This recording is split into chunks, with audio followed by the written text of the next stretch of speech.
Testing for YouTube, testing 1, 2, 3.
All right, everyone, welcome. We will call to order our Committee of the Whole meeting. And before we start, we will recognize that we work, live, and play in the city of Port Alberni, which is situated on the unceded territories of the Sajat and Hupachesit First Nations, and we are proud to have the opportunity to do that.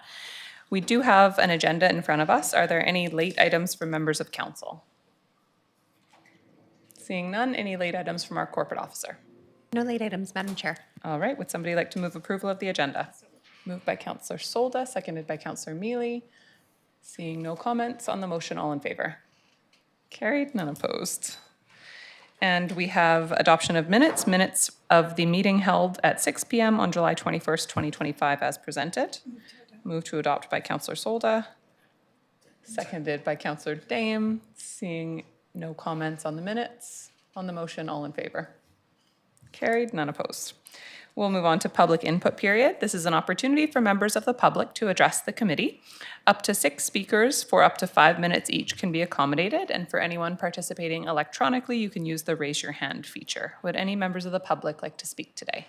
Come on forward. If you could just come to the microphone, push the button, and then just introduce yourself with your name, please. Good evening. My name is Morgan Martin, and I'm here to speak about the 3 parks, 11th Avenue, Kiwanis on 16th, and River Road, which were removed in June of 2020 with what was reported at the time as no timeline for replacement. This was supported by a phone call that I made to the Parks Department a few years later, when I was told that the Master Parks Plan would be prepared after the OCP process. So I waited. The OCP process is currently delayed, according to the Let's Connect PA website, stalled at the draft stage, which raises concerns for the proposed timeline for the ongoing Parks, Recreation, and Cultural Master Plan, which shows no progress on its webpage since earlier this year, with the proposed timeline showing finalization scheduled for fall of 2025. These playground removals have left multiple parts of town with no public playground within a 15-minute walk, measured, of course, as adults walk, not children. Southern Port Alberni, otherwise served by 11th Avenue Park, has to walk 30 minutes or more to access either Gyro or Weaver Park. The area around Kiwanis Park has no readily accessible playground without crossing either 10th Avenue or Redford, or going up the hill half an hour. Westport, meanwhile, has lost several playgrounds, or 3 playgrounds, over the past several years. The city is doing its citizens a disservice in delaying the replacement of these playgrounds. 5 years for us adults is nothing. It is a flash in the pan. It's gone. It is half a lifetime for my son.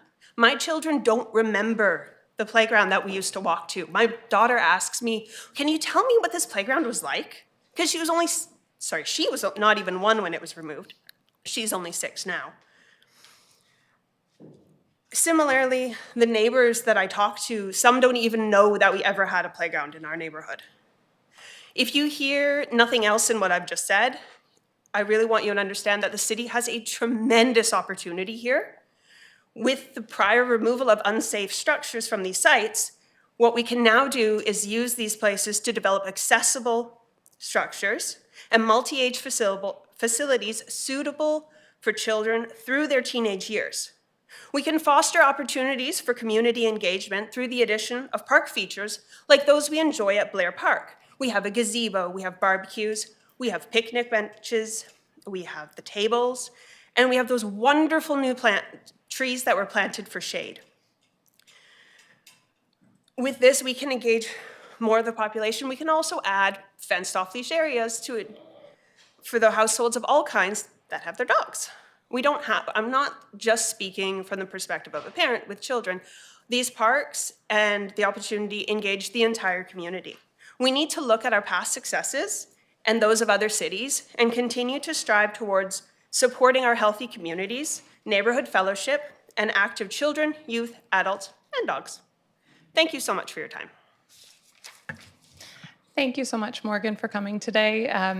I will just let you know that the 16th Avenue Park, I lived a block away from that when it was removed, and my kids were 3 and 5. So I understand completely the disappointment. I was so upset when that playground was removed. These people heard about it. it was a surprise that it was removed just because it had degraded faster, yeah, absolutely, than we had expected. I agree with you completely. Something needs to be looked at, and I apologize that we haven't gotten to it yet.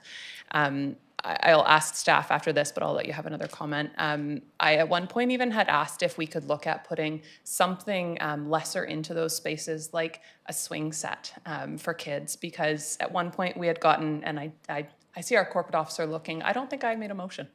So there was no motion to track on that.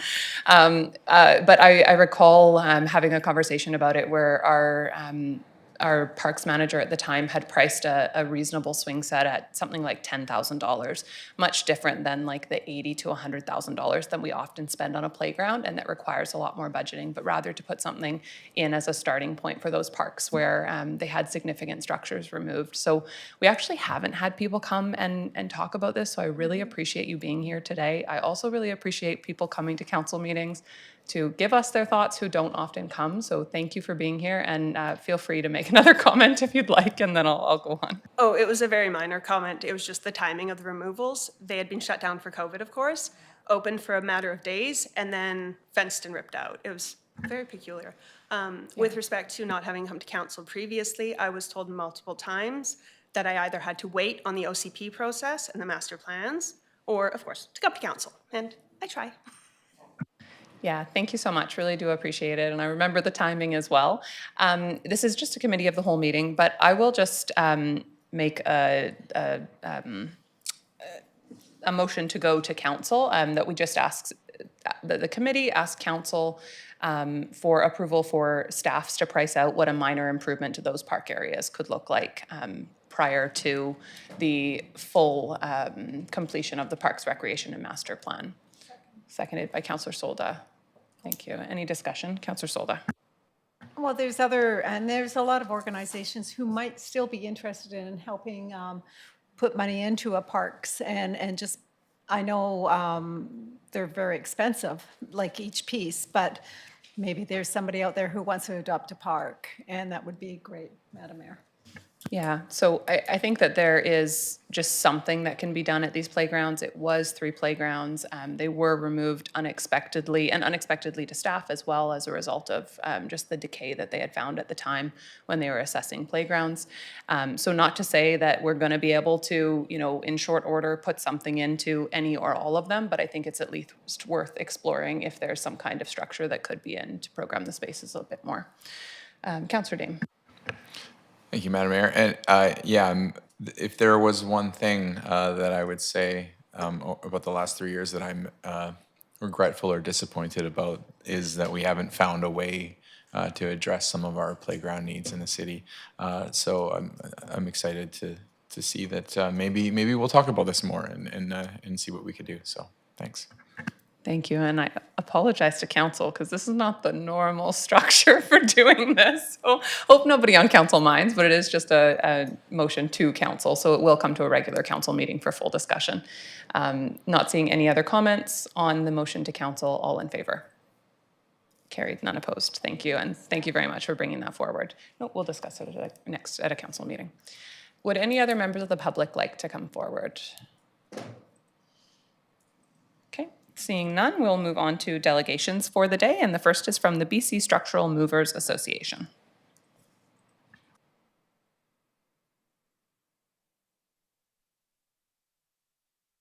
Hello. There we go. All right, I'm just going to play with this for a sec. Okay, we got it. Hello, I'm Cassidy Vandeross. I'm here today representing the BC Structural Movers Association. We also have Tim Nickel and Dallas Christensen with me from Nickel Bros, who is our Port Alberni constituent as part of the association. We're here today to talk about one of your building bylaws, which states that relocated homes must be upgraded to current new building code before being moved in or once they are moved in. We were actually here in 2020 discussing this as well, and there was a motion to provide a report on that. I have followed up multiple times, and as far as I'm aware, that report was never completed, or at least it was never provided to us. Relocated homes are an affordable housing option, and asking them to be upgraded to a new building standard totally overrides that affordability. It's also unsupported by the BC and federal building codes, which I'll be going into later in our presentation.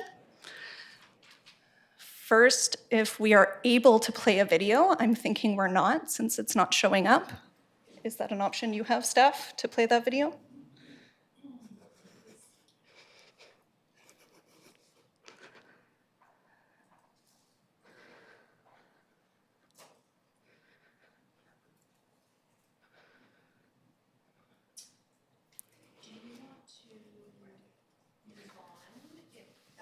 That's totally fine, yeah. Sure. We will jump ahead.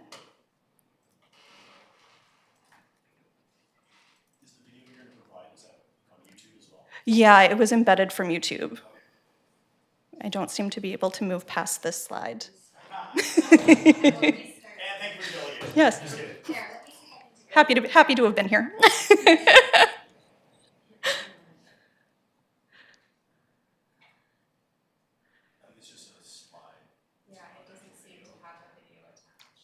That happens sometimes. That's okay. It was mostly, not everyone is familiar with home relocation, so it's a video that was put out by Metro Vancouver. I can send out a link after in case anybody wants to watch it with some of the things that they're doing to support home relocation, and also just has a lot of great clips of homes moving, which can be kind of fun for people that aren't familiar with the process.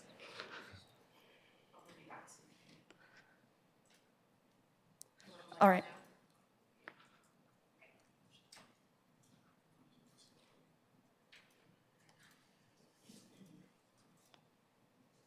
Okay, so this slide is speaking regarding Nickel Bros. Since 1956, they have provided over 10,000 families with affordable low-carbon housing in BC and Washington.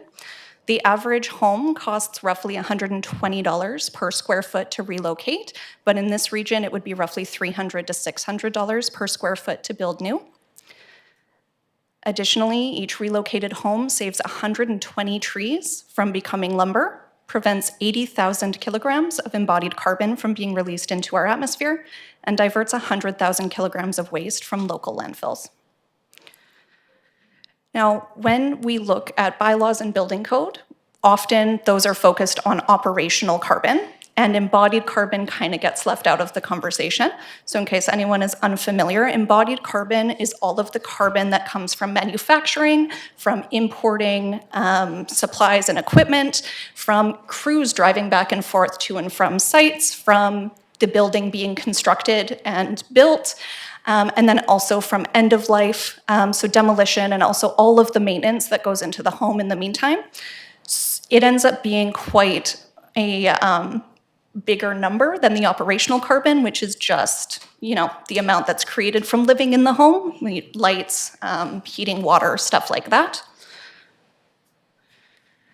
And that is why we are currently, part of why we are looking at these numbers currently in Canada. So Canada agreed to reduce carbon dioxide emissions to 524 megatons per year by 2030, but currently we're still seeing our rates rise.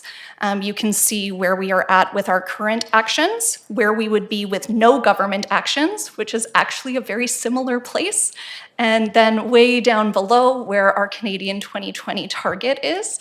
An important thing to think about when we look at this stat is most homes take 165 years to pay off the embodied carbon that is created through building them, but we demolish most of them at 70 years.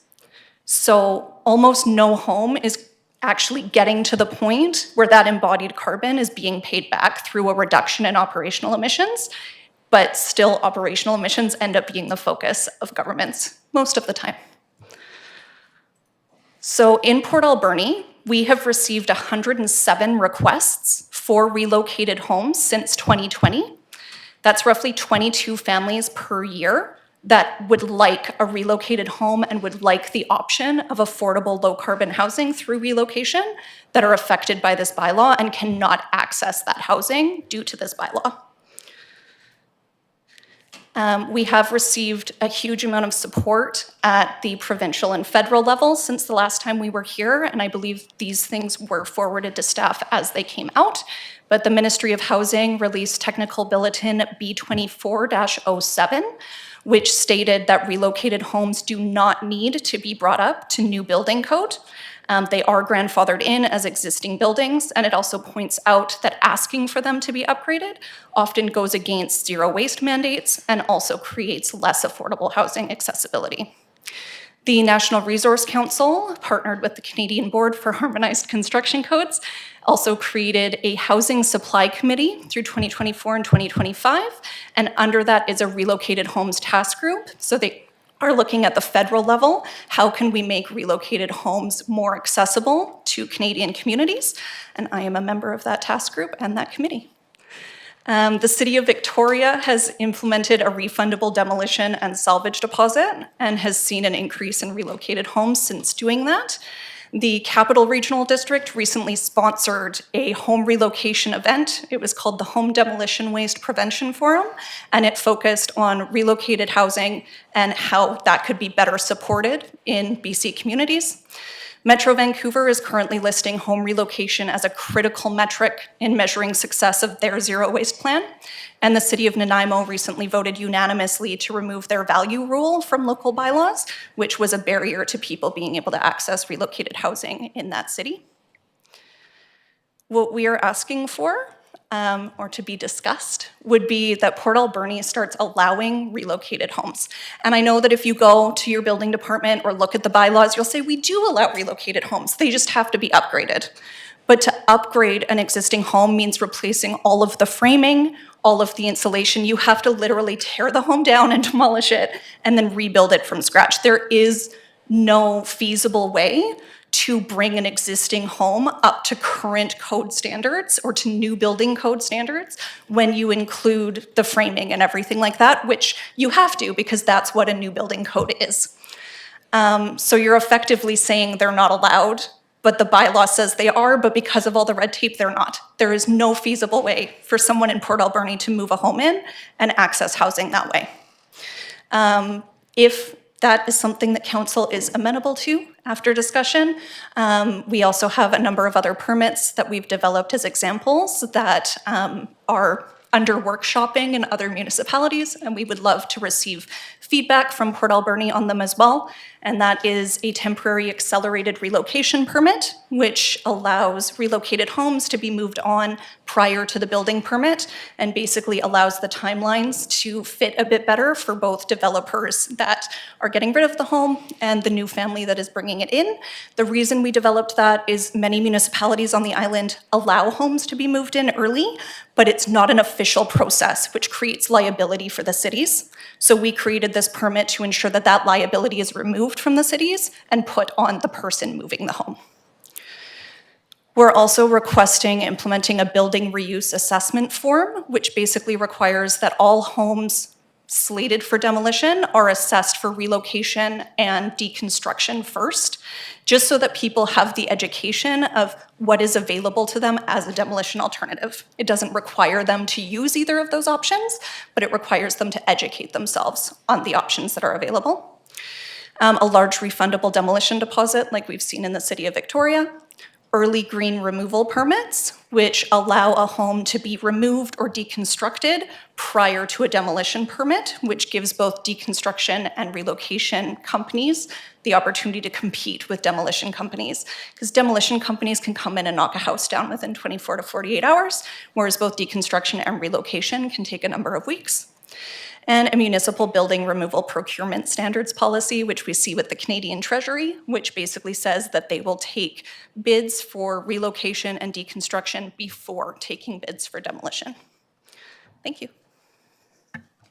Thank you so much for coming back. I made the motion when you were here in 2020, but I think I actually paired it with an issue at the time regarding our secondary suites bylaw, because in our secondary suites bylaw, we also required when suites were being created for that unit to be fully brought up to code. So a similar issue that prohibited a lot of people from, in practice, creating secondary suites that could have been very safe suites in their homes. I saw our director of development services looking and going, I don't remember that. And that's because he wasn't here at the time. That was during the short hiatus where we had a different manager. So I think unfortunately this got lost in some of the transition. And we'll look into where it's at. Maybe Mike, if you have an update, we can see if we need a new motion or if we can just find it from the past one. Yeah, thanks. Through the chair, the bylaw actually was redone after that meeting. A report did come back to council, and I can provide that to you. It's in the records from that time period. Had lots of options for council to consider. We do allow moving one with a building permit. However, in part 12 of our building bylaw, the new one, it does under 12.1 does say no person may move the building or structure in or within the city without coming up to current BC or to the building code. So that is in the new one. Now, when I'm saying new, it's from the time just before Scott came back or just as he came back. So again, this was all done at that similar time around 2020. So that's the update I have on the research I found from there. We'll have to look into that further because the intent of the motion definitely was to remove that. So it sounds like we may have removed it, but then added a different building bylaw that then required it. So I think rather than making any motion today, we could just refer this to our next meeting of council and have a bit more of a review on the history of what actually was done. Because I think there was a unanimous motion from council at the time that this made a lot of sense to pursue. Okay. Yes, for sure. I was gonna say, yeah, it was greeted by a lot of support from council. I actually had to go off work for a couple years due to injuries around that same time. So I was surprised when I came back and wasn't really able to get an update. And maybe part of it was I was talking to the wrong staff member if there was an update, because we were just told nothing had been done and there was no intention to do anything. So maybe I had the wrong contact, but I do appreciate you guys looking into it. I also wanted to mention, it is sometimes a misinterpretation. Cities will put in that homes need to be, consistent with the current BC building code. And people interpret that as new building code, like within building departments. But if you look at the current BC building code, relocated homes are housed under Part 9, which is existing buildings. So as per the existing building code and the new 2024 building code, they should still be treated as existing buildings, not needing to be upgraded. So sometimes I recommend people, rather than rewriting the bylaw, just having a clarification in there about the fact that they need to be consistent with Part 9 existing building code is enough to just make that kind of work, if that makes sense. Yeah, thank you. That's super interesting and really helpful. I think it makes a lot of sense for us to just do an overview of exactly what we have, what changes have been made, and bring this back to council for an update on whether it needs a review or not. Any other questions or comments? Councillor Patola. Thank you, Madam Mayor. I would be interested to know, not having memorized Part 9 and only really reading the first number, which is 1, what exactly would you suggest are upgrades that should be required? So if we weren't just relying on the building code as written, but we're relying on more hands-on knowledge, which you personally may or may not be able to bring, but so I'm not putting you on the spot. But I am interested in knowing that when and if we allow a aged building to be moved into the city, what types of safety concerns should we have with that building, and what types of upgrades should be required, although not necessarily bringing it to perfection, but bringing it to an appropriate livable standard? So generally what we recommend, and this is also in the BC Building Code, is you want to check that fire safety is current, earthquake safety, snow loads. It's those kinds of things. The reality is if a home isn't safe to be lived in, no home relocation company is going to relocate it because it won't be safe to move either.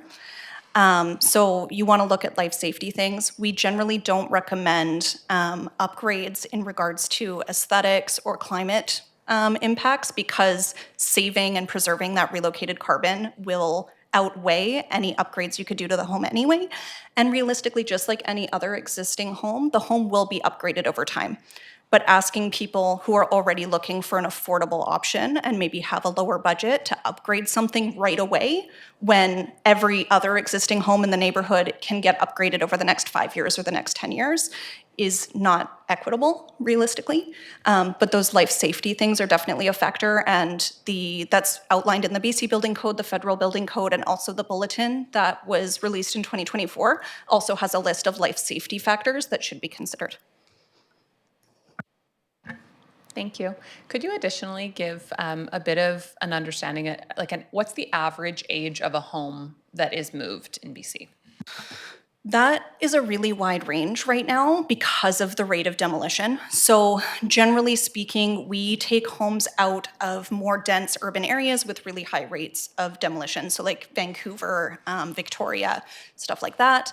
We do have a home right now moving out of Port Alberni, but I wouldn't say you're necessarily in the same position of really high rates of demolition like Victoria and Vancouver are. I think you guys are a little bit more consistent with your housing.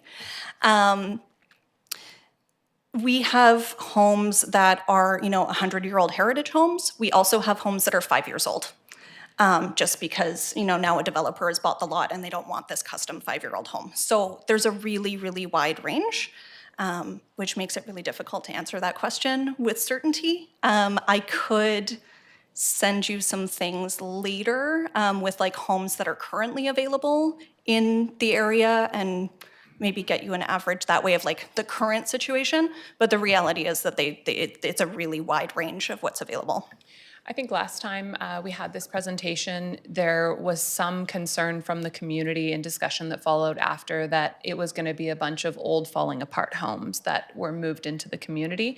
And I recall a conversation after online where somebody shared this company that is moving homes in the community, like the homes that were available were all reasonably new, nicer homes. They were certainly not falling apart homes. So I wondered if there was an average age to show that they're typically, the average home in Port Alberni, aside from the, reasonably recent years that we've had of a lot more new construction, the average home from Port Alberni is probably a 60s home. For the most part. So I would imagine they're probably on average newer than that or more commonly newer than that. But just guessing. Yeah, I think I think there is a lot of fear in most communities about bringing in older homes or damaged homes. But again, like homes have to be marketable for any relocation company to be able to find a family that wants them. And we also have to look at, are they safe for our staff to work on? Are they going to withstand, the hydraulics of the move itself? The homes have to be well maintained for us to even consider them. We have a number of things that we look at. All homes are inspected, both by just a general structural inspection, and also a hazardous materials inspection prior to being moved. So we're very careful to make sure the homes we're moving are quality and have been well looked after. And if there are, if there is anything in the home that could cause a concern, we make sure that it's encapsulated and won't cause a concern, if that makes sense. Thank you, very helpful. Councillor Patola. Just to follow up on your comment about possible misinterpretation and your assertion that Part 9 of the Building Code applies specifically to, or that moved homes fall under Part 9 of the code. Could you just enlarge on that as to how they fall under Part 9? Is there a specific definition, or is it a interpretation that causes them to fall under Part 9, which then affects the interpretation of our local bylaws? Yeah, so there's a portion of the appendix. So within the building code, there's appendixes that clarify intent of each building code regulation. And there is a clarification of intent on the federal and provincial level stating that relocated homes are not meant to be treated as new homes. They are meant to be treated as existing homes and therefore grandfathered under the code, except for portions of the house that are new. So for instance, the foundation has to be built under 2025 building code, but if the home was built in 2000, it would fall under 2000 building code. I can send that to you if you'd like. It's good to have on hand if you're discussing everything. So I'll just clarify, because the reason I'm interested in is our current bylaw clearly does allow for that type of building to be moved into Port Alberni. And your comment was that sometimes bylaws are worded in such a way that they are misinterpreted or interpreted in a less favorable way as opposed to a more favorable way. And it seems to me, though, that the bylaw we have is just wide open. It says compliant, substantially comply, so not even compliant, with the current version of the building code. So if the building code itself is clear that this falls under Part 9 and that there is no need for further exception, I don't think it would be accurate if we redrafted the bylaw, and this might be an issue for discussion later on, but if we redrafted the bylaw to say a particular part of the building code, it risks the potential of being inoperative if the reference to the building code changes inappropriately. It's a difficulty of legislative drafting when you referentially incorporate somebody else's writing and say, we want this to say whatever they said, and then they say something that you don't want to say. So if the building code is the standard, I think that quite reasonably, what we have as our own bylaw is directly on point and probably about as close as you can get. And that in order to move it, all you need is the permit. The permit you get by applying to the designated administrator with authority. And if for some reason that is that individual misconstrues or disagrees with somebody else's interpretation, that can be resolved not by writing legislation, but by coming to agreement on the appropriate interpretation. So I guess what I'm trying to say here is good news. Thanks for coming. It was wonderful and enlightening. You already got it. Yeah, and that's exactly why I'm saying that sometimes it's just clarification that's needed, because I think some of this comes down to, as a building inspector, you are liable for the health and safety of your residents. It's a really big responsibility for people to take on, and I think sometimes that does lead people to err on the side of too much caution. And sometimes that clarification can be helpful for taking the liability off of that person, because it's in the bylaws what that section is meant to mean, right? Thank you. So maybe a step forward here is just to get an understanding, I think, internally from staff of, have there been applications? Have we been denying them if there's a lack of understanding? Maybe there's a bit of a kind of question here of what have we been doing if there's been applications? Do we need an update? Do we not? And go from there rather than more of a council discussion. This could be an update that comes back to council. Scott, did you want to comment?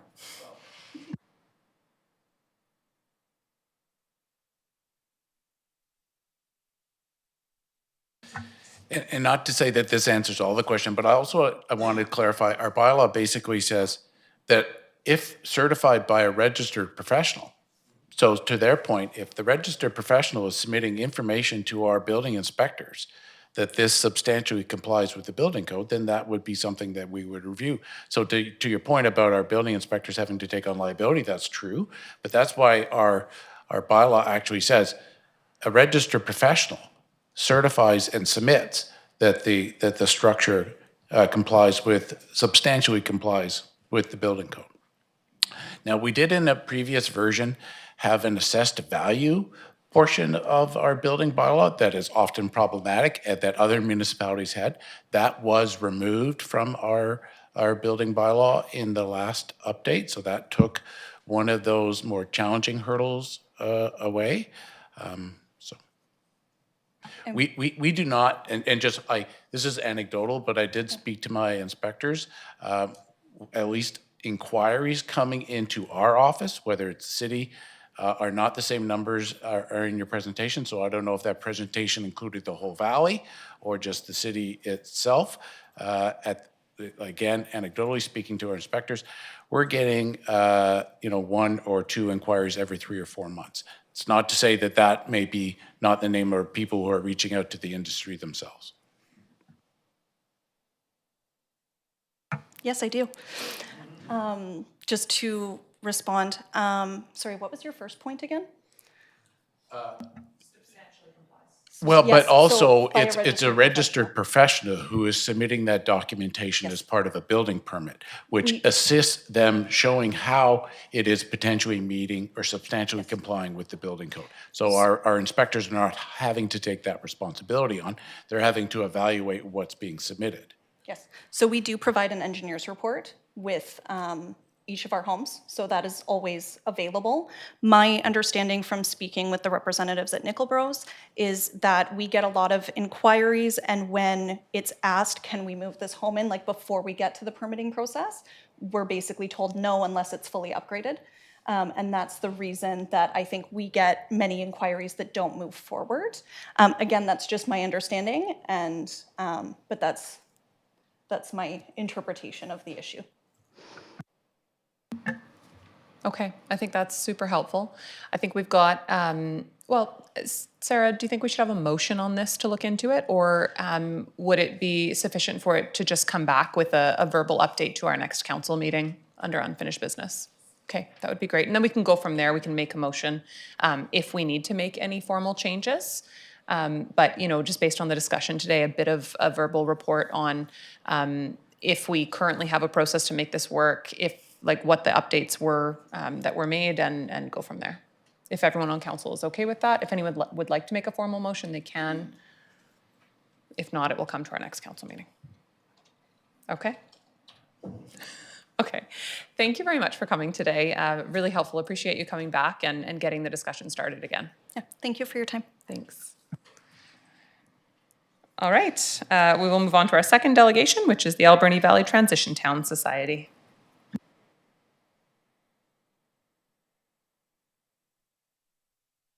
Good evening, Mayor and Council. Come on up, stand up. Peter and I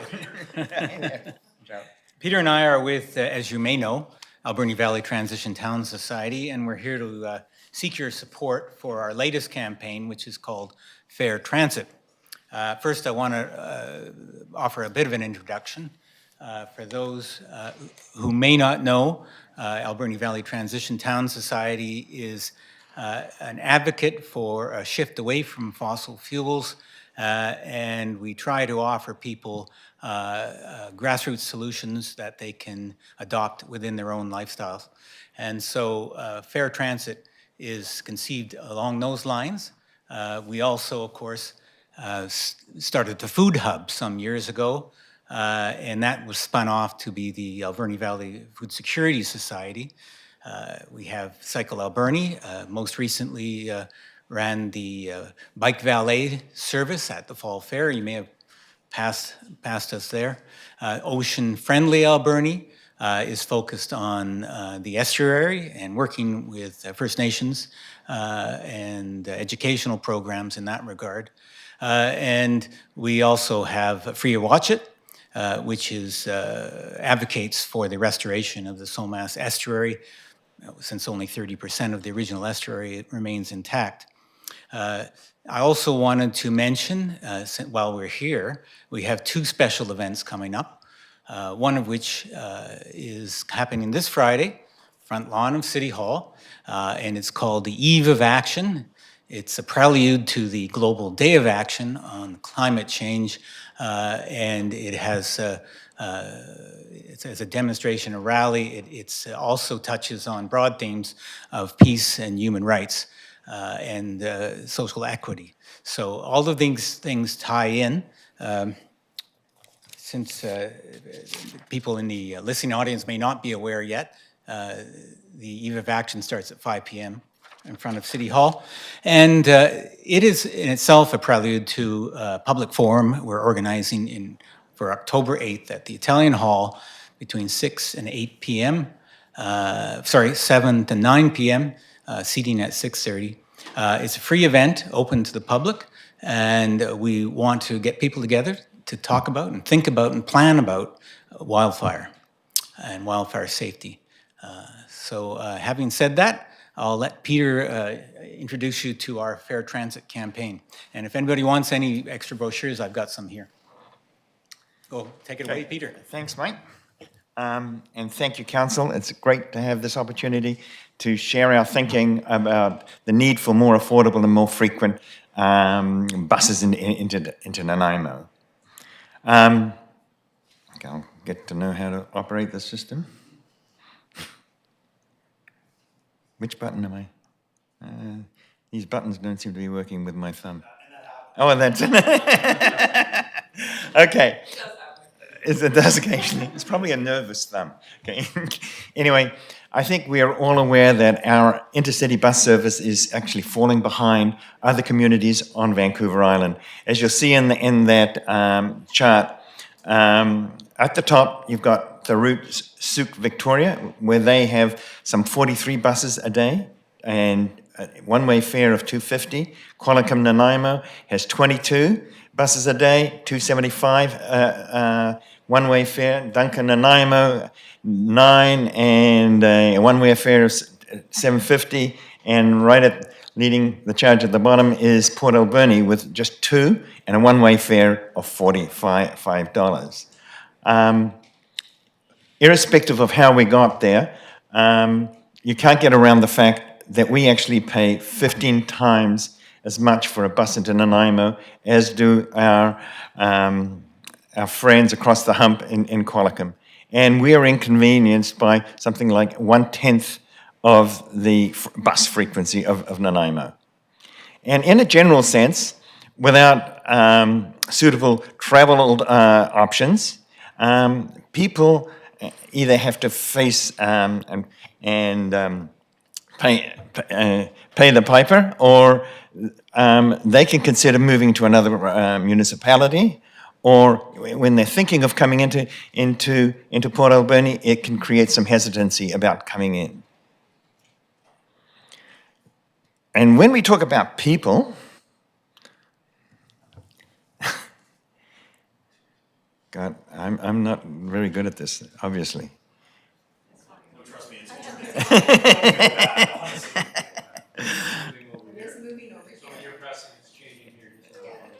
Oh, is that right? Okay. Oh, there we go. When we talk about who, we're obviously talking about the people who aren't satisfied being a motorist.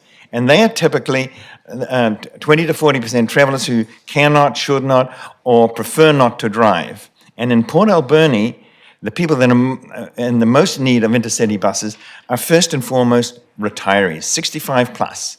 And we have a huge cohort of that. More than a quarter of our population is over 65, compared to national averages of below 20%. Secondly, people with medical needs, and they of all ages, that do not have access to cars. Then talking to First Nations, there's an awful lot of chauffeuring going on among elders. And when we get to adults and young adolescents and young adults, they obviously don't have cars. So it gets to mum and dad chauffeuring them all over the place. And then finally, down at the bottom of the list, there are people like me who would rather leave their car at home when they're traveling to ferries or airports. So in terms of a solution, let's wait for it. Oh, here we go. Sort of a minimum solution, we need to triple the current bus service. And you'll see at the top of that chart, we're 2 at $45 a fare. We're recommending or proposing going to 6 buses a day with a fare of $5, one-way fare of $5. And why? Well, there's obviously the fairness issue compared to people in Qualicum. There's the medical accessibility issue, safety. Bus passengers are 5 times more safe than car passengers. Then there's the issue of reduced carbon footprint, which is how we got into this issue in the first place. On average, a bus passenger has 1/10 of the carbon footprint of a car passenger's. And then finally, a reduction of traffic congestion. The more people we can get on bus, the fewer cars we'll have on the roads. And that's, as we know, is a growing problem. We've seen greater congestion in this town over the last 5 or 6 years, and it's not likely to ease up. And there's a number of ways that we can solve traffic congestion. We can spend hundreds of millions of dollars to get a new access road, or we can spend equal numbers of dollars to widen the road around Cameron Lake, or we can get into subsidizing of buses. And certainly, what's that?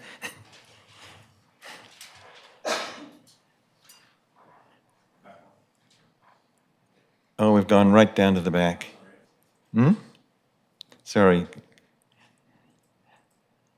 Oh, it's working.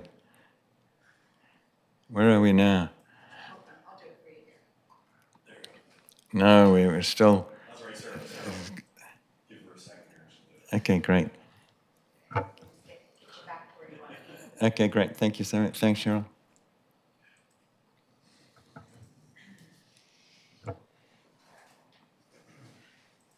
So, okay, there we just back there. Yeah. So, indeed, if we go to tripling the bus service with $5 fares, that's six buses a day, we've estimated the annual subsidy would be around 1.5 million. That's a very, a very rough estimate, but it's certainly not, tens or hundreds of millions of dollars. And there is sort of a silver lining to that thing, because better cities with better intercity bus service have been growing much faster over the last 9 years. If you look at Souk, which with 43 buses a day, it grew 31% over the last 9 years. Parksville, with 22 buses, grew 18%. And Port Alberni, with 2 buses, had a significant growth, but a much reduced compared to these other cities. And it would seem to be obvious that good intercity bus service would make Port Alberni far more attractive, especially to retirees who seek not only additional mobility, additional healthcare options, but also better mobility. Then it would be good for attracting new healthcare workers, getting a bigger share of young tourists looking for nature and active tenures. And then there is the frequent, small in size, but frequent users, the intercity commuters and students that would certainly appreciate to have a better bus service. And across the board, we're gaining additional support, starting with Josie, our MLA and Minister of Health. She says inter-regional bus service is not a nice thing to have, it's a must thing we've got to have in the future. And she looks at she cites the Port Alberni and Nanaimo run as the key missing link in expanding inter-regional bus service, certainly in the valley, but also on the island. We've talked to the Clayoquot Health Network. They're very supportive of us, especially when it relates to seniors, First Nations, and lower income people. We've also talked to the Rotary clubs. They're very supportive of us. So is the Seashut First Nation. Ken Watts gave us a great letter of support. And we're not alone in advocating for more frequent and affordable bus service on the island. We're supported by Better Island Transit and Todd Littman, who are actually working on advocating more frequent and affordable bus service from Victoria to Nanaimo. Local media has also been very supportive, and Scoop did did a show on us on our booth at the Saturday's Spirit Square Market. We had a lot of traffic going through our booth, and not only was there traffic, but a lot of them actually filled out a small questionnaire. We had a one-page questionnaire to asking them what they wanted to see in bus service. And I can just share with you a couple of aspects of that. Firstly, what sort of route would they want? Around 80% would want an express route into Nanaimo. Another, I think 46%, and I can't read it, want a route into over to Qualicum to join in with a BC Transit route into Nanaimo, and those two numbers add up more than 100% because 27%, of course, wanted both a direct and a local service. In terms of why they want this service, at the top of the list is, of course, medical appointments. Then if I can read right, and I can't, you can see that, it's airports and ferries, shopping, and we go down to family and friends. Down that list a little bit, I've underlined a couple of interesting, they're low percentage, but they're high frequency. They're audiences that would use the bus on a more daily basis. In terms of residents, they were mainly city. In terms of the observed demographics of people filling out that questionnaire, it was heavily skewed to the retiree audience, especially females. It was over 50%.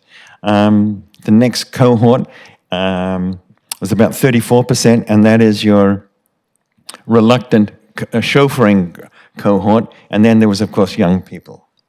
In addition to us, in addition to just filling out the questionnaire, we asked everybody, just give us what's top of mind. When you think of bus service, what really comes to mind? And 34 of 52 gave us a response there, but I'm just going to share five of those responses, which really sort of capture the nature of all these unprompted responses. The first one is from a 65-year-old lady. She says, please consider this as we have a growing number of members in this community. Her husband doesn't drive anymore, so she's forced into driving, and she's a reluctant driver.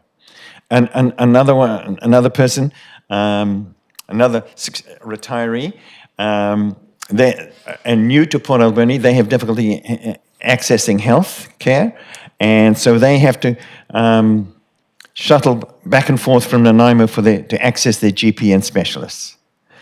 An interesting one is from a First Nation lady. She said, hitchhiking is scary, especially for elders, and meaning that what she's doing a lot of chauffeuring. And that's a common comment that we're finding whenever we talk to First Nation people. Interestingly also is the mum who claims, hey, teenagers want to go to the mall, but they're not ready. The mum isn't ready to pay $90 for each teenager to go back in the fall. So she's into chauffeuring. She's taking the kids especially to the mall. Finally, there's a lady there. She's a commuter. She's saying, hey, frequent trips would help to make finishing matters easier, whatever that means. But she's actually frightened about driving home at night because she feels the highway is dangerous. So I think overall, we're seeing a lot of support. We seem to be hitting a chord of interest in increasing bus service. But going forward, we recognize that we're not going to, and Mike reminds us, we're not going to solve this thing in a hurry. We're probably at the beginning of a campaign that's going to take several years to actually get solved, because what we probably need to do is to change the provincial funding formula for interregional buses. I think there's interest on a political level. If we step back to December 24, NDP Greens agreed that they would a commitment to interregional bus service. I can't read that, but you can maybe read it from there. And so I think this is the main reason we're here. This is going to be an ongoing campaign, and we really do need your support, in whatever form that takes.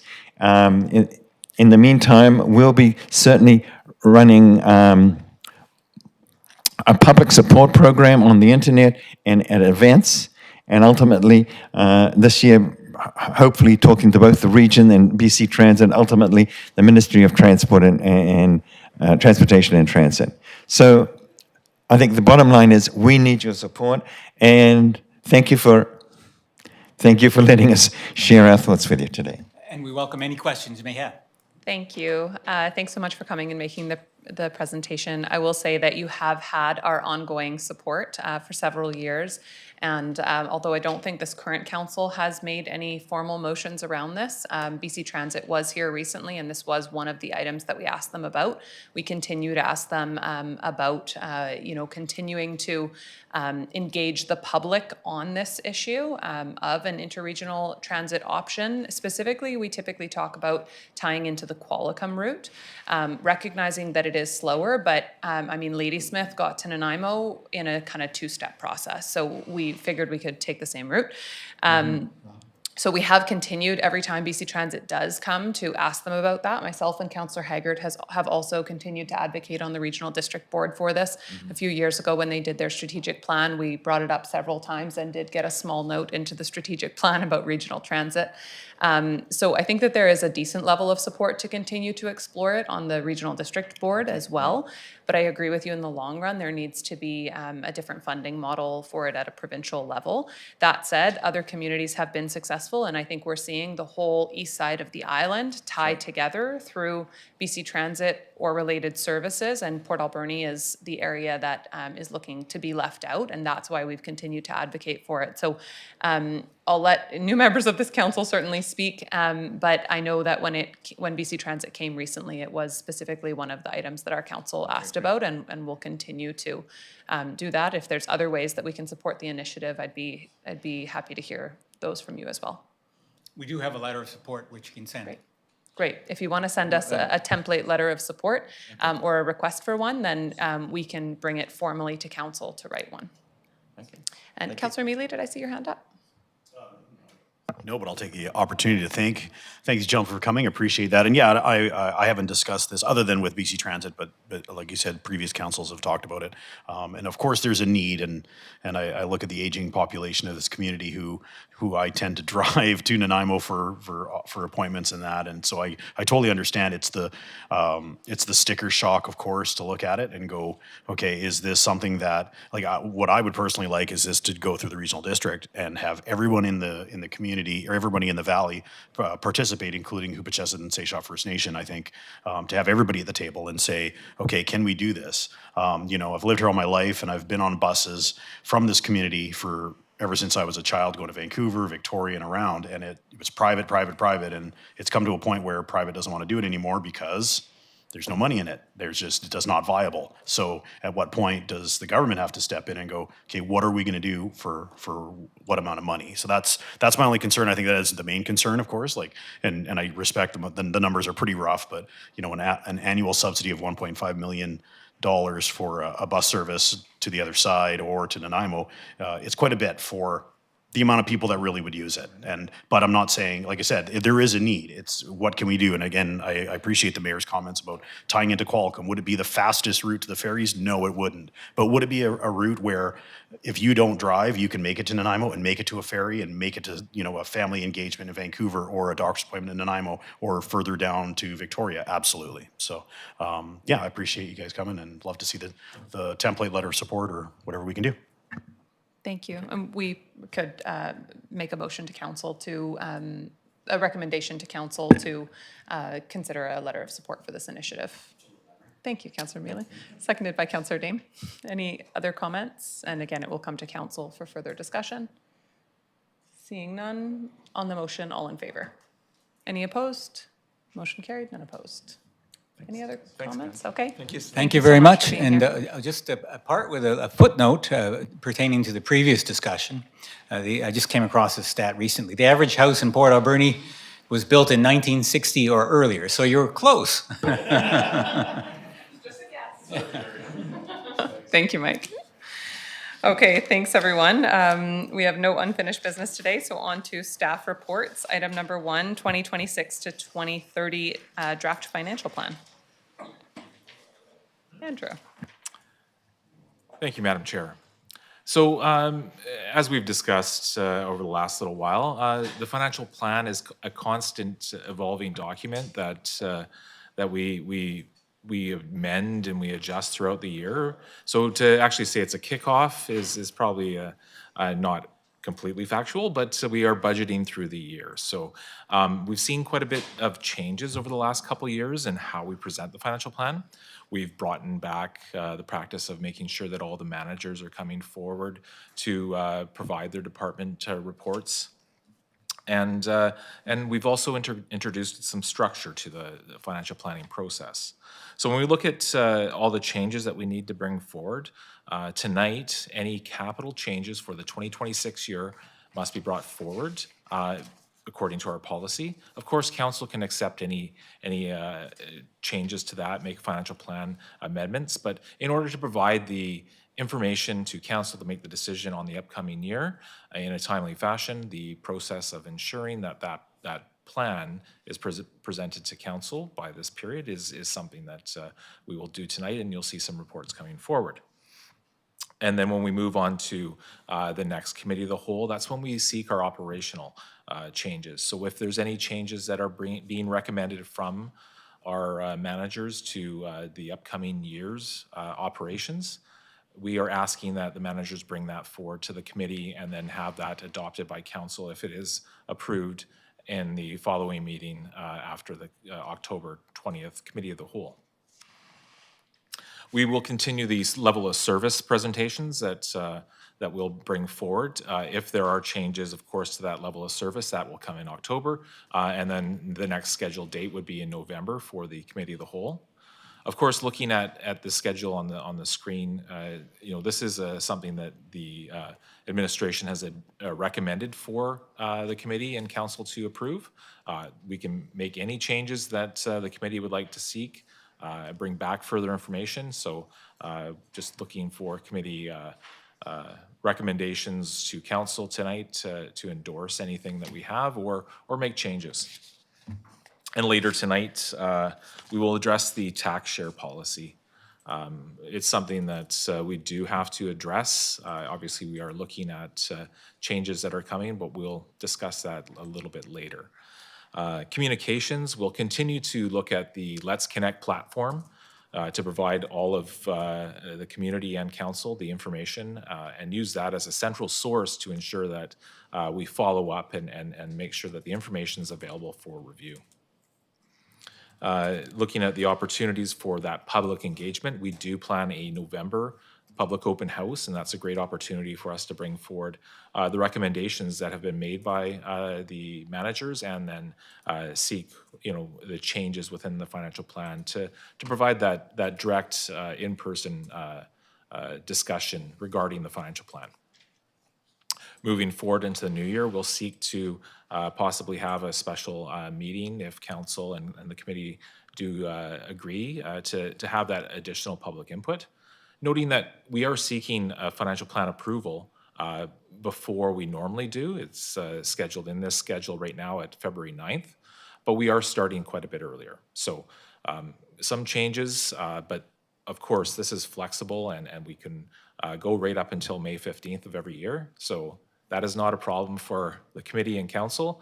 But in order to give the community that clear tax increase, allow council to have the clear information, it's important that we do start a little bit earlier. So I think this process, I know I for one is looking forward to this, but as we look at the information bringing forward, I'm sure that the committee and council will also agree. So with that, we do have currently in the amended financial plan a 14.26% increase. But of course, some of the recommendations coming forward tonight will possibly lower that. So this is a working document.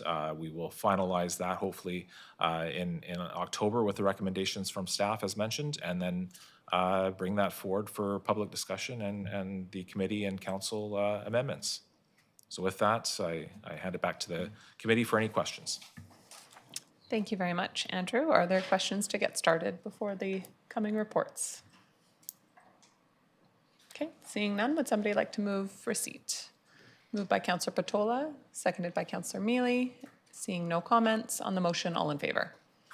Carried, none opposed, and we'll move on from that. No correspondence, so on to new business. Item number 1, 2026 to 2030 Draft Financial Plan Facilities Operation Amendments.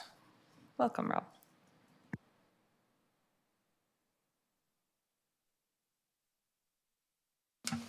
Good evening, Chair and Committee. The purpose of this report is to present amendments to the 2026-2030 Financial Plan for Facility Operations. These changes reflect a strategic shift in how we manage operational budgets, focusing on safety, compliance, and service continuity, while identifying savings that support Council's goal of fiscal responsibility and minimizing tax increases. A few key highlights I'd like to touch on. The proposed amendments identify $267,593 in operational savings across 18 facilities, including the multiplex, City Hall, RCMP, Fire Hall, and McLean Mill. These savings are achieved through revised maintenance practices, energy management, and service adjustments without reducing service levels or compromising safety or compliance. The new approach shifts minor project funding from centralized budgets to individual facility managers, who will now bring forward specific requests based on actual service needs.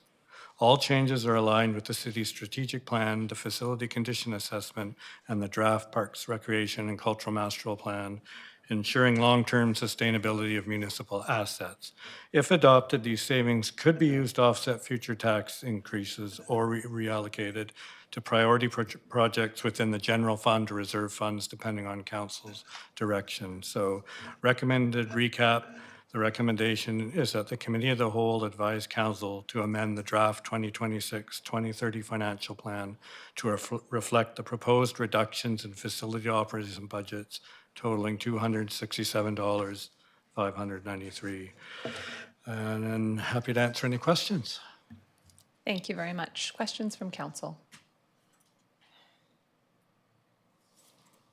Councillor Mealy. Thank you very much, Madam Mayor. Thank you, through you to Mr. Craneveld.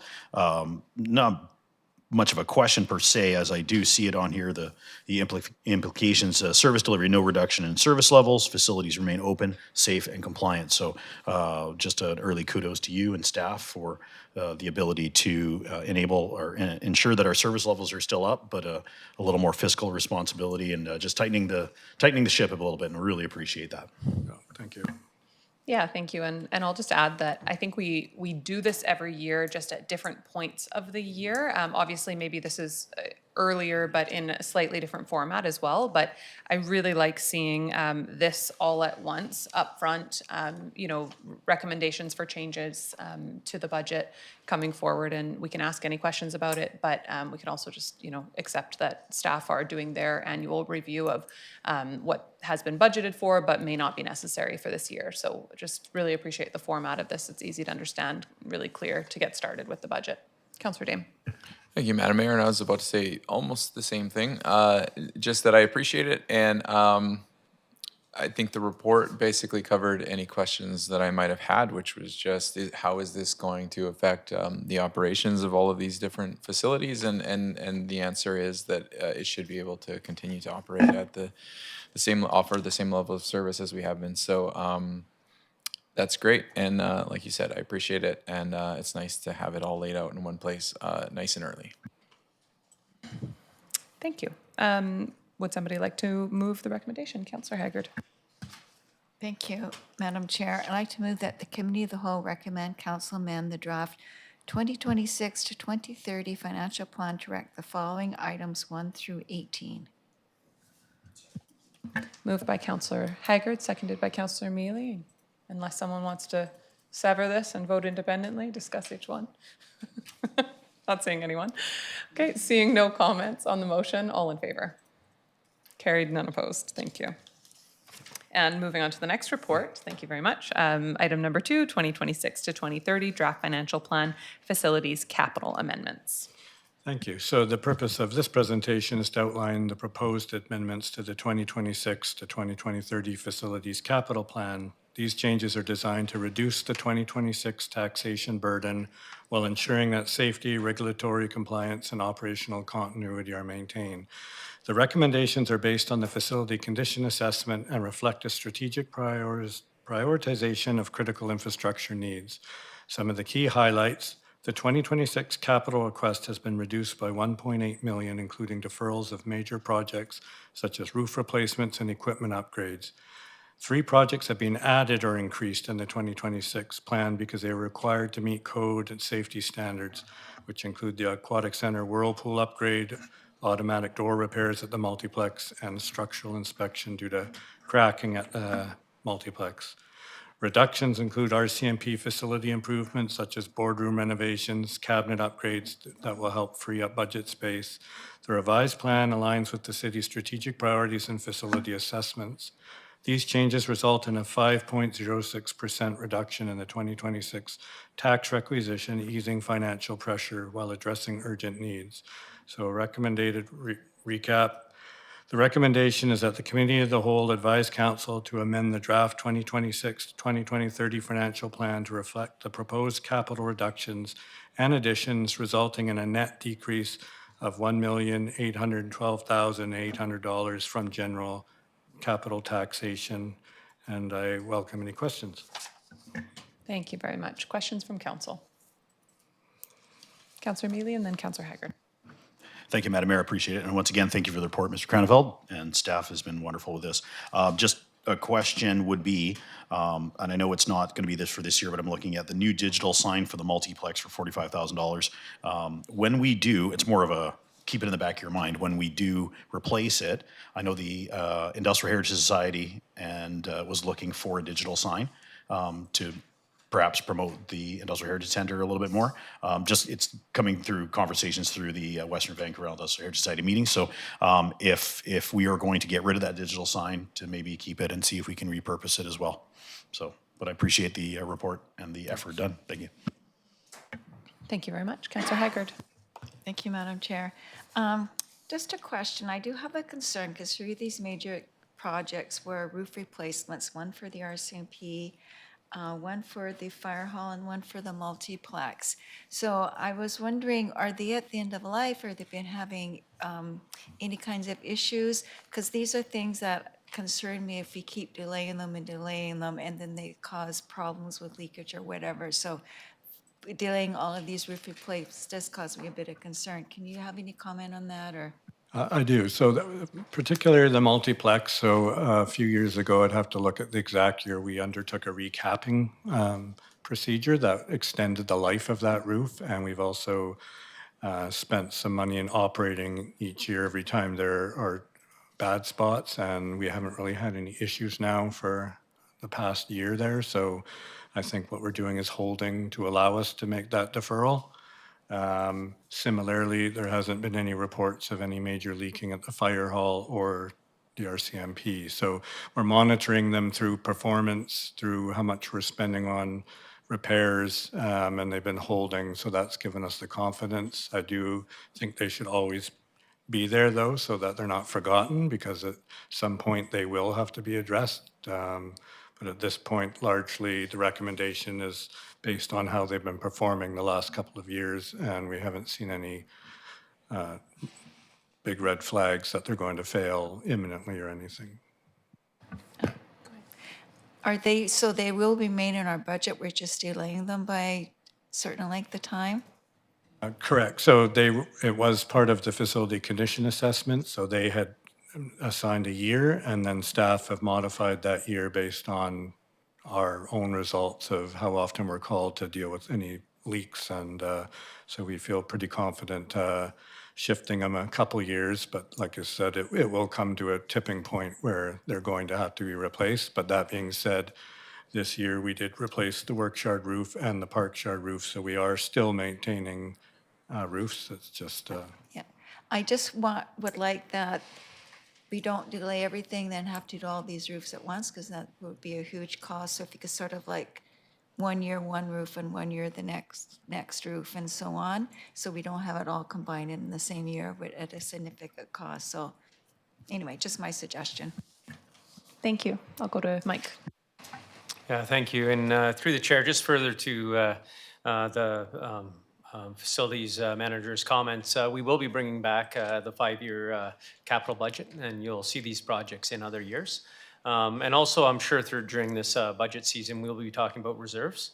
That's an ability for council to put money away, so then it's not such a hit on the tax when the roofs come due. So by putting small amounts away now and continuously, we will lessen the burden in future years. So that is a strategic sort of plan that we're looking at, but overall, we want to reduce the items that we're replacing if it's not necessary this year. Yeah, absolutely. I think there's a lot of alignment there in the understanding that if we don't need to replace a roof, we shouldn't replace the roof. However, to Councillor Hager's points, we don't want to be surprised down the road because we push it off too far. So certainly wise to budget for it now and start putting away for these roofs sooner rather than later, but not undertake them until they're necessary. So appreciate that. Any other comments from members of council? Councillor Solda. Madam Mayor, I have the same concerns as Councillor Haggard. The more we put it off, the more it goes up, it escalates.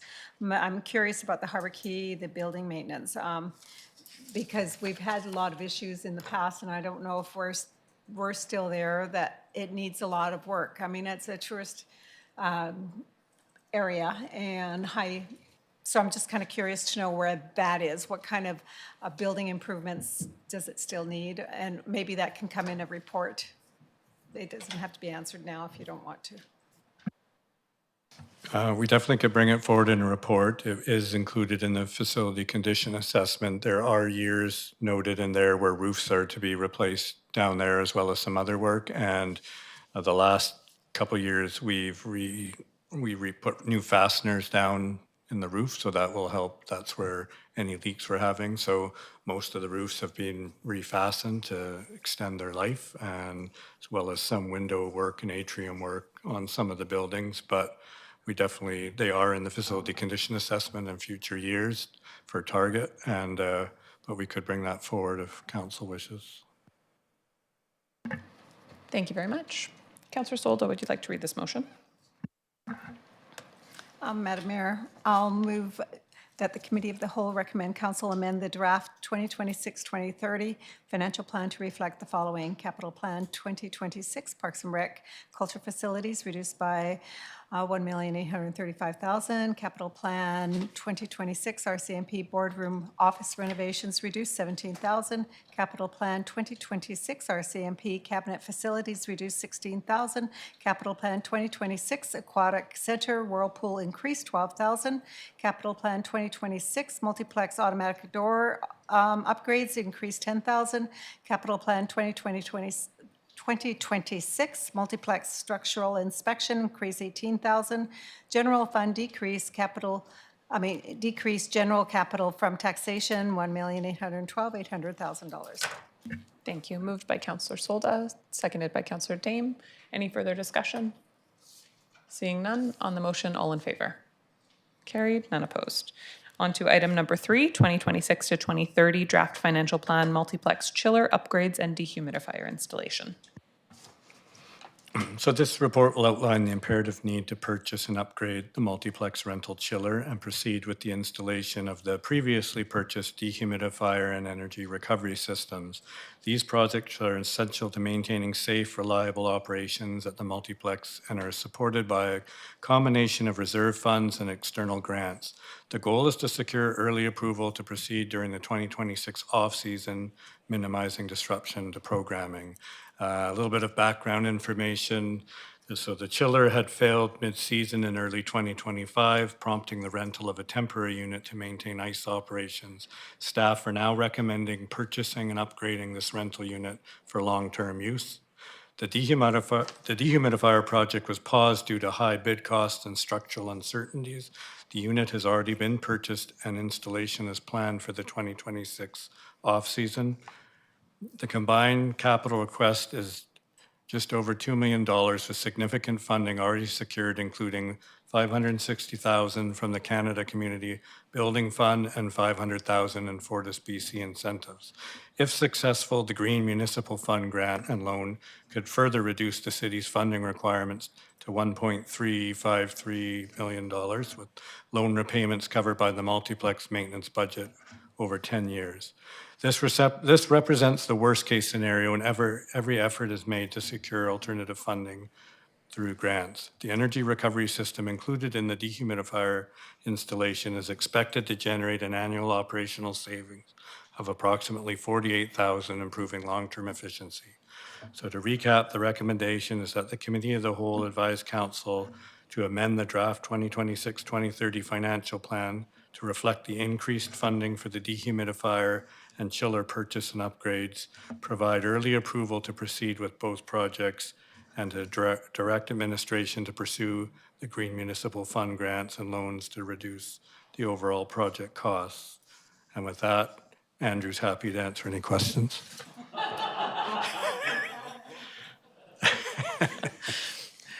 Thank you very much. That's great. And so just to recap, the dehumidifier was previously budgeted for, previously approved and purchased, but the installation came in over budget. And so it was purchased and stored. Okay, and I just want to say, I think that that decision made a lot of sense. Really happy that we moved forward with that. I mean, we've obviously seen time and time again when we put something off, you know, further to some of the comments that have been made tonight, we put something off, the purchases just go up. So where we can purchase a piece of equipment for the budget, you know, that we're expecting and the installation comes in over budget, then it certainly makes a lot of sense, I think, to put it out again and shift the project. So glad that we're at least in this position where we've already got the equipment that we need and can move forward from here. Are there questions? Yes. Councillor Solda. So I'm just kind of curious. This didn't come from Canada. It came from the U.S., didn't it? No, it came from Canada. I'm just Abbotsford. Okay. Can you just give me the amount it's cost? I'm just thinking because the U.S. dollar is going nuts. I'm just kind of curious to know exactly how much is the installation on, because it kind of got jumbled in there.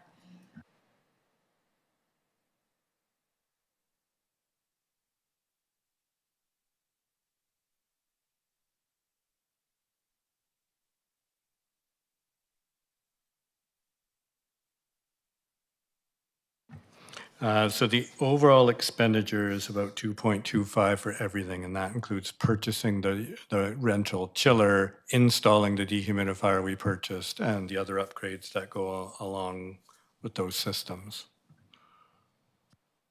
Okay, so, and we've obviously paid for it, so that leaves us with what to install, how much?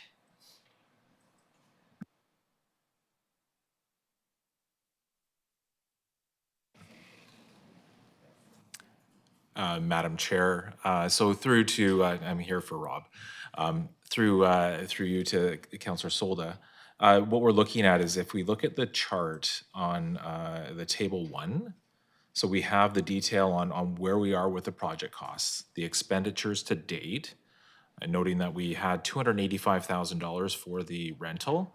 That came in at $199,673. Below that is the expenditures on the dehumidifier. So that's the purchase of the dehumidifier, some of the study work that we've undertaken for that dehumidifier from our consulting engineer, and some other costs. But that's what we spent to date, and we estimated that we need 1.143 more for the installation and the engineering for that dehumidifier. Of course, the manager of facilities is looking to mitigate some risk associated with the structure and the work that's being done. So, you know, that's currently our estimated budget for that. Okay, I just want to apologize. I was looking at a different page, so I apologize. Now I'm following along on the right page here. Thank you. Thanks for the report. Other questions? Councillor Mealy. Thank you very much, through you to staff in general. So just looking at the chart on page 46 then, so if we do not get the grants, FCM, GFM grants and loan, then we're going to be taking the majority of that money out of the Parks Recreation Capital Reserve Fund. Is that, and a little bit more out of the Community Building Fund, if that's correct? Madam Chair, so what we have is the original 285 that was assigned from the Parks and Rec Reserve. We had $560,000 assigned from the Canada Community Building Fund, or gas tax. And then the anticipated amount for the Parks and Rec Reserve with the expenditure that's already undertaken as the $895,721. So $895,000. And that is if we do not get the FCM grant and loan. Is that correct? Madam Chair, that is correct. Thank you. Other comments? Okay. Councillor Mealy, would you like to read the motion? Thank you, Madam Mayor. Move that the Committee of the Whole recommend Council amend the draft 2026-2030 financial plan to reflect the following. Dehumidifier replacement increase from $899,000 to $1,639,921. 2, chiller purchase and upgrade $365,800. Would you like me to continue for all of them, or? Sorry, sure, yeah, that the committee recommend council provide early approval to proceed with the multiplex chiller upgrades and dehumidifier installation.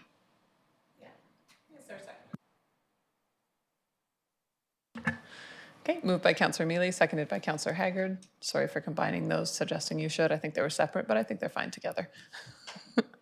Moved and seconded. Any comments? Seeing none on the motion, all in favor? Carried, none opposed. And if you want to read the last one. Thank you, Madam Mayor. Move that the Committee of the Whole recommend council direct administration to seek federal FCM Green Municipal Fund grants and loans to lower the project cost for the installation of the dehumidifier and energy recovery system and chiller upgrades, with work to be completed during the 2026 multiplex off-season. Thank you. Moved by Councillor Mealy, seconded by Councillor Haggard. Any comments? Councillor Mealy. Just to state, and I know staff, I know what the answer will be, but if there's any other grants that come along, of course, we're going to be seeking those as well. Thank you. Okay. Seeing no additional comments on the motion, all in favor? Carried, none opposed. Thank you. Okay, thanks so much for the reports. Item number 4, 2026 to 2030, draft financial plan, wildfire equipment.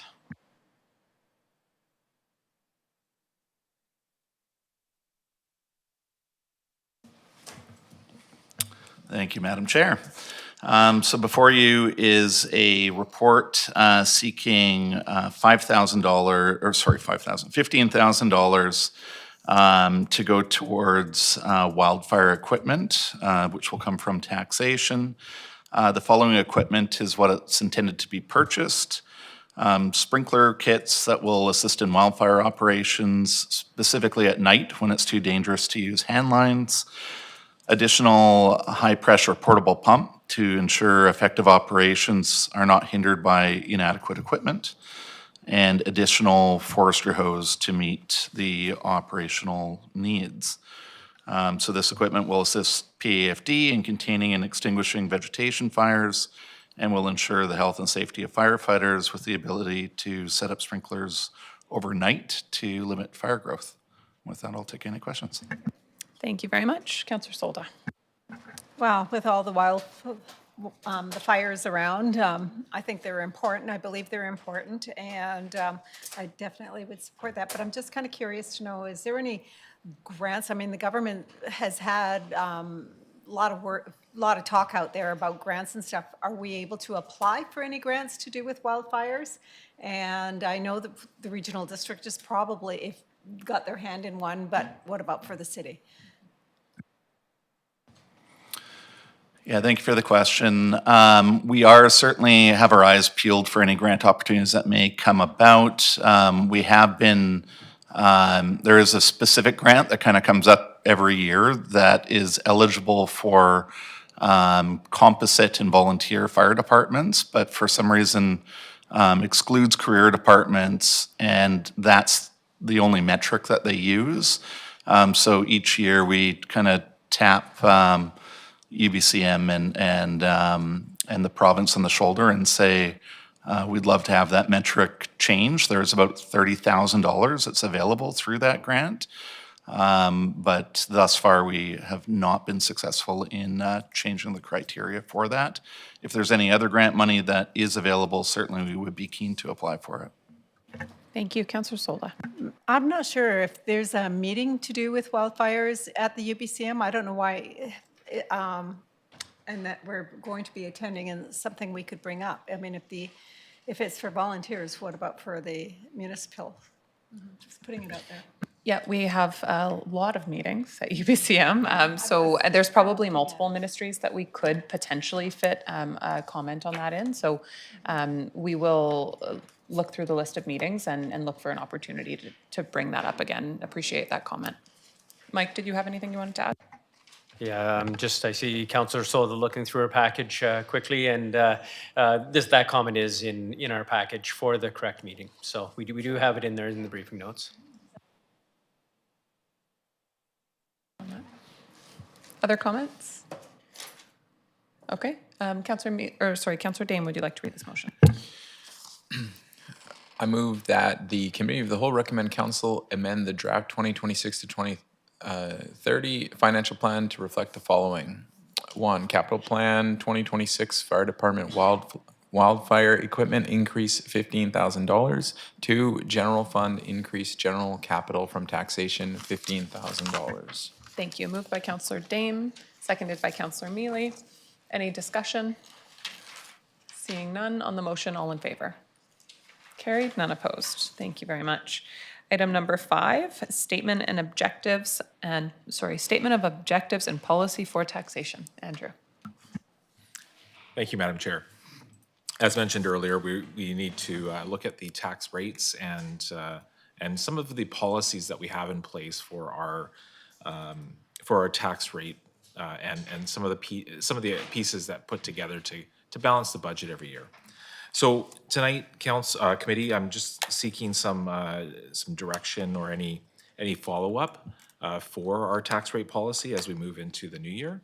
Of course, we have to adopt the financial plan tax rate bylaw by May 15th, but a lot of effort and time goes into calculating that detail. And if we do any shifts or any change in policy, it'd be good to have some direction from the committee. So with that, how does the city balance the budget?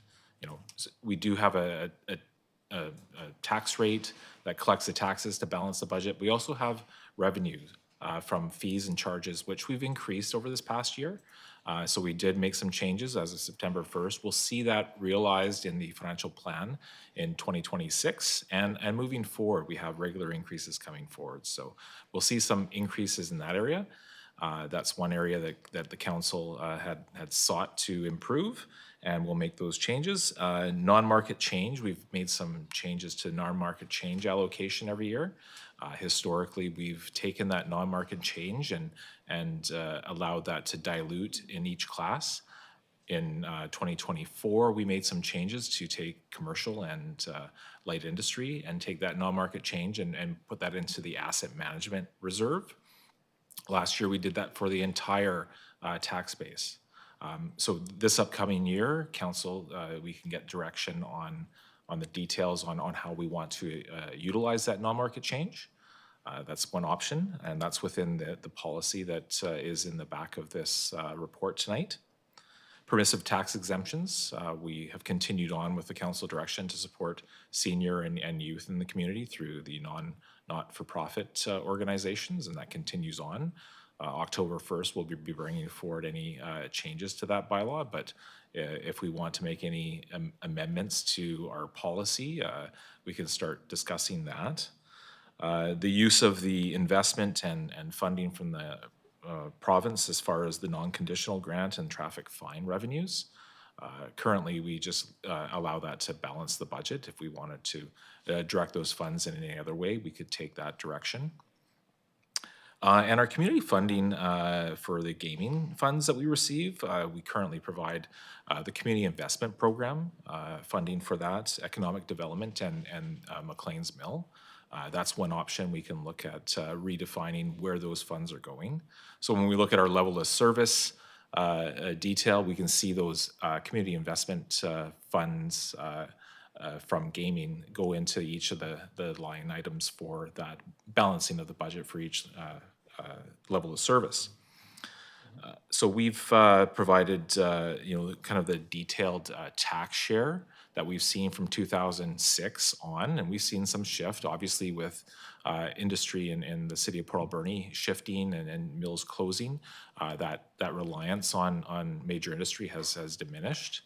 And if council would like to see any further changes to that or any reallocation, we can seek to look at any changes that might be suggested.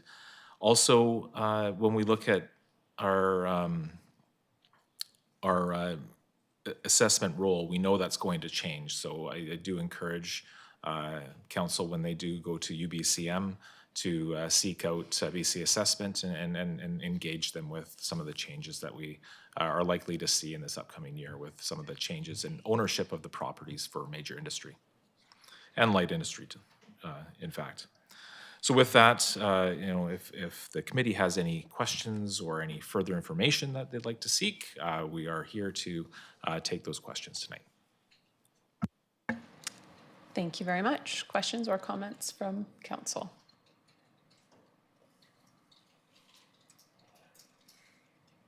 Councillor Solda. Well, I can just say I'm sure everybody's feeling the same way. We definitely don't want to see our taxes go up, but what do we take away? And I'm really going to be curious to know from the feedback from the public, what do you want us to do? What do you want us to close?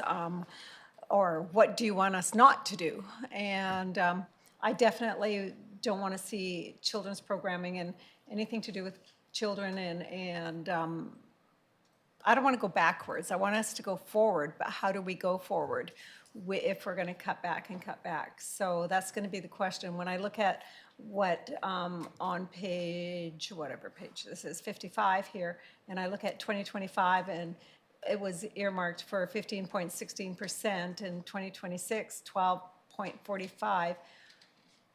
I just know that the public out there are really worried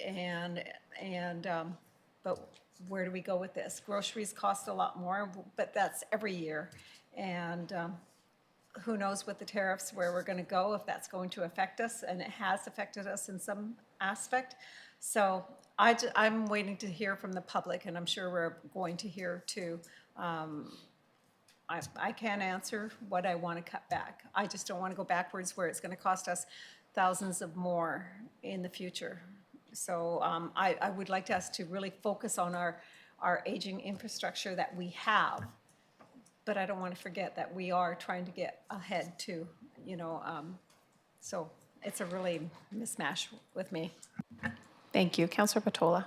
Thank you, Madam Mayor. I just wanted to say I really appreciate this report because it brings to the forefront of our minds things that we do need to consider throughout the rest of the planning for the budget process.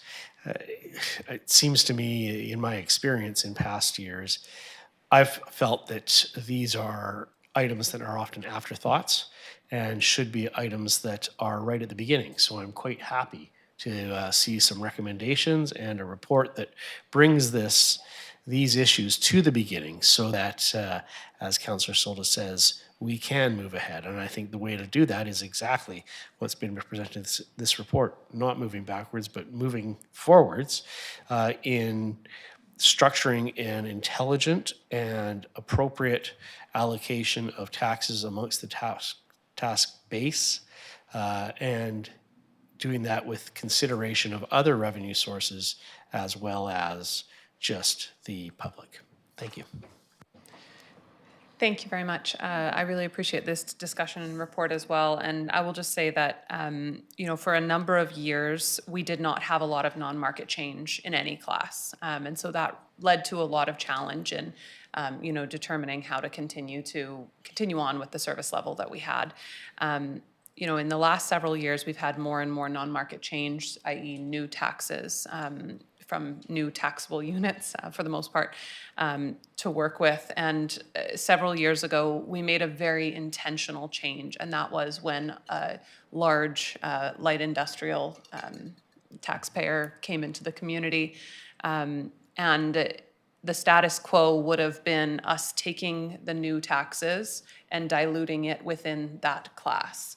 And council, the last council, made a very intentional decision to not allow industrial taxes to go down because a new industrial taxpayer came online, but rather to say if we're having new industry in our community, everybody's taxes should go down proportionately as a result of that. That was a change from what had been done in the past, where non-market change had just diluted the tax class that it was in. So I think that these conversations are extremely important, and I think that the path that we've been on over the last few years, in my opinion, is the right one in general. But we have also, periodically made, end of the budget season, intentional shift to populate reserves with some of the non-market change revenue that comes in.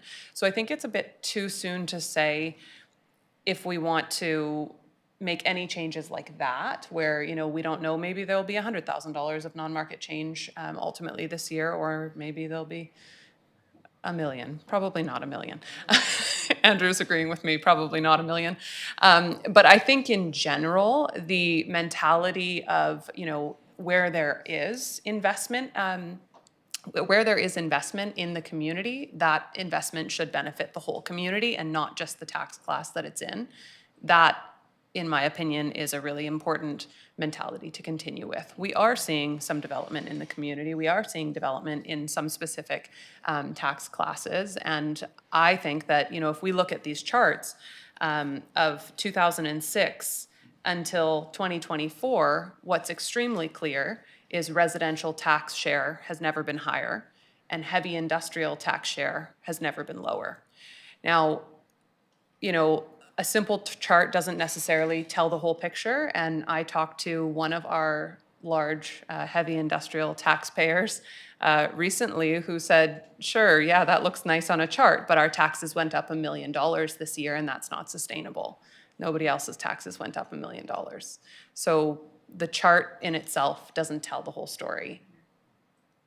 I think we all probably know who I'm talking about, and I think we likely can't see another $1 million tax increase for that single taxpayer. So there's a balance, but I think that it's one that has to come with an understanding of the history of where we've been, how our tax classes have changed over the years, and what we're overall trying to accomplish. When we made the decision with the light industrial taxpayer that came into the community for a short period of time, and brought with it some new taxes to budget, there was a really strong lobby from obviously that taxpayer, as well as a couple other, to let that just dilute the industrial tax base and bring everyone's industrial taxes down, while not letting residences or the taxpayers of this community have any benefit. And I really firmly opposed that, and our council ultimately did at the time as well. So I think we have to take these situations largely case by case, but in terms of the discussion today, I think that the status quo of what we're doing makes a lot of sense. So, I think that if we're gonna have a 5% tax increase, every class should have a 5% tax increase.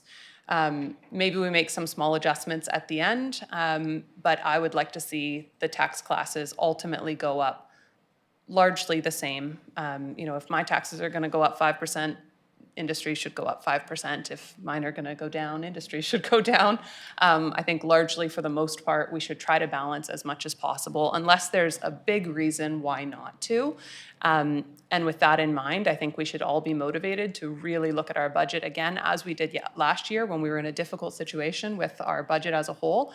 Try to get it as low as possible while also not moving backwards. And that is a fine line to walk, we know that. But I think that some really positive steps were taken last year. And not just at budget time, I think some of the conversations we had last year at budget time really spurred our management team to look a little deeper at some of the things we do, question some of the status quo that we have. Not anything that was a problem, but rather just be innovative and look for different ways to do what we currently do with a bit less. that's a hard thing to do, but I really appreciate that. I think our directors and our CAO do that on a regular basis. And as a result, over the last few months, we've seen some of the positive, pieces of that coming forward. So I'm happy with what we're doing right now, but not to say that when we get to the end of this budget process, we may need to slightly adjust the classes somewhat. I personally wouldn't suggest any big changes currently today. Any other comments? Councillor Mealy. Motion to receive. Seconded by Councillor Dame. Seeing no additional comments on the motion, all in favor? Carried, none opposed. Thank you very much, Andrew. And item number 6, Bar Watch Program Policy 3008-4.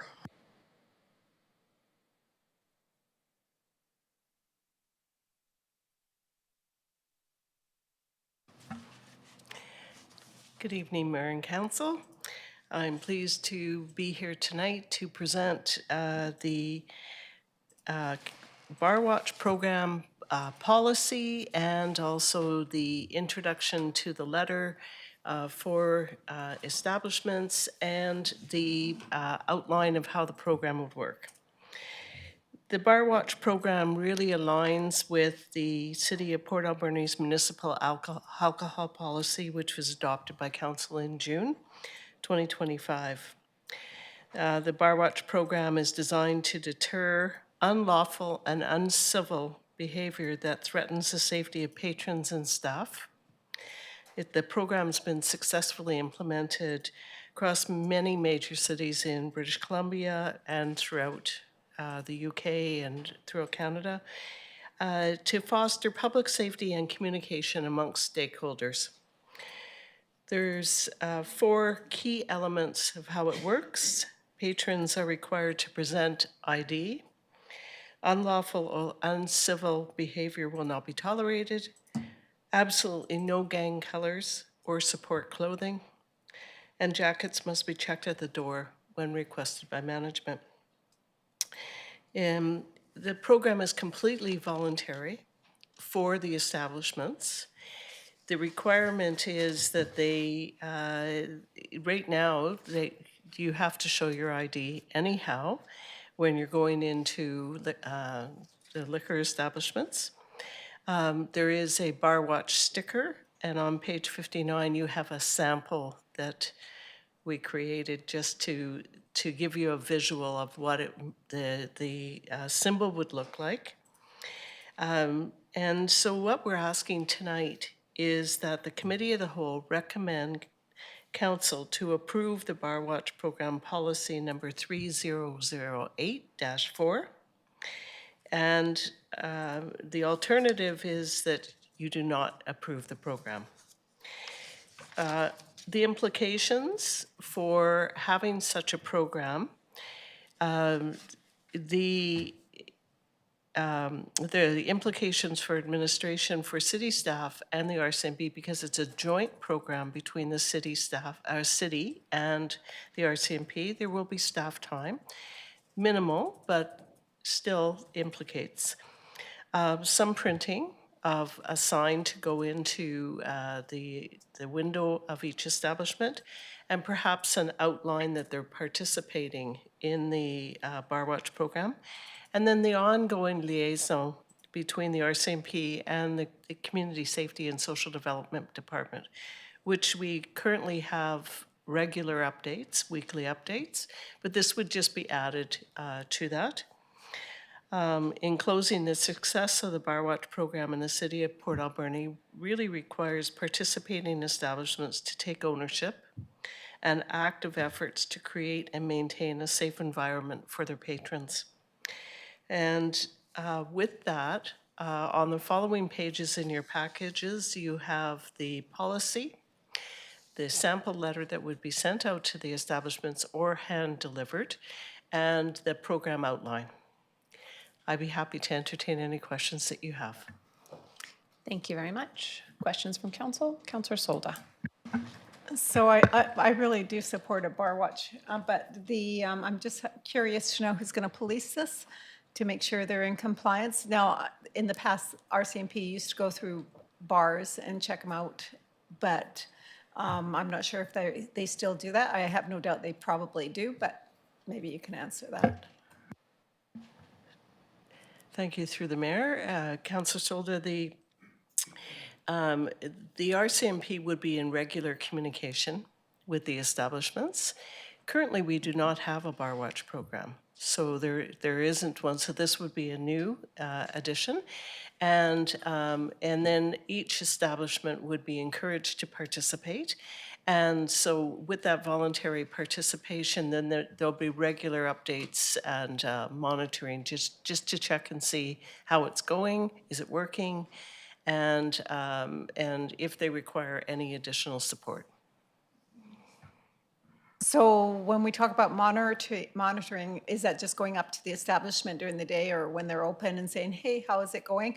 Or is it actually RCMP members or bylaw, I'm assuming, or liquor inspector too, going in during the time that the establishment is open and doing a check to make sure they're in compliance? How will that work in the large plan? Thank you again through the chair. Your question is a great question.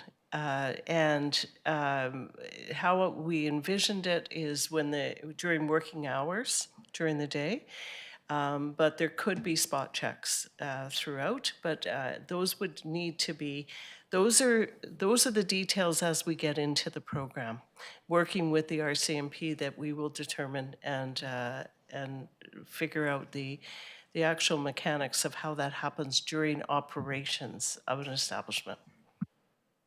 So, okay, well, if there's going to be spot checks, fine. It's just that when mommy says don't do something and as soon as your back is turned, things happen, right? So I know from, yeah, okay, you're right. But, it's only effective as much as we do the spot checks and do them often at first, or however it works, I'm just a little concerned, but I support it. Thank you. Mike? Yeah, thanks. And through the chair, Mayor Claire did introduce some of the people from Nanaimo, and I was able to touch base when we were at AVICC. And some of the successes that they had is actually the owners reaching out to the RCMP if there was interactions or other types of behaviors in the bars, which then allowed RCMP and other types of enforcement to do the spot checks at times when it would be the most effective. So again, as our manager did highlight, it's really a cooperation between the business, RCMP, and the city. So it takes all of us to actually make a difference, but it does come down to the actual establishment wanting this and actually being a willing participant. So there is equal responsibility on almost all parties for it to be successful. Thank you. Any other questions? Councillor Mealy. Thank you, Madam Mayor. Thank you very much for the report. Really appreciate that, Mary Claire. I have a couple of questions, though. Is this going to be available for any establishment in Port Alberni that has a liquor license? And the reasons why I say that is the hours of operations are different. So, and I was going to pick Boston Pizza's open at 11 or whatever, and you can go in there, whereas the FX nightclub is open much later in the day. So that was just my first question. Is it available for all those who hold a liquor license in Port Alberni? Thank you again through the chair. Councillor Mealy, the answer is yes. And so for all liquor establishments, not just nightclubs, so all liquor establishments. Thank you. I just want to make sure of that. Now, the other question would be, says for each establishment participating must conduct ID checks requiring 2 pieces of valid government-issued ID for entry, one of which must have a photo and a signature. I don't go to the bar a lot, but when I do, I'm asked for 1 piece of ID. So is this something that maybe even the other communities have seen any lashback with? And the reason why I say that is I would probably say if at a nightclub, yeah, you'd probably want more than 1 piece of ID. However, and I'm not, again, I don't go drinking a lot at lunchtime, but maybe 1 piece of ID at Boston Pizza would be suffice. So I'm just wondering if we see any negative feedback coming, or if the other communities that we've talked to have had that. Great, and thanks for that question. I've actually encountered many establishments now that are asking for two pieces. It's actually, I know our regional health, I forget, I'm missing the word right now, but they actually recommend that as well. So there's lots of times where a visa counts as another type of, so usually if you're there with your driver's license and a visa, it's two documented pieces. The visa actually has your name on it, matches the driver's license, says that you've been approved by the bank, that you are this person. So a lot of times people don't carry cash and have another type of ID, but it is becoming more common, even if they don't have this program. I understand that it will cause some stir sometimes, but I think any change in process does. But I know that when I've talked to the RCMP OIC in my monthly meetings, this is a program that the RCMP are really looking forward to having in Port Alberni.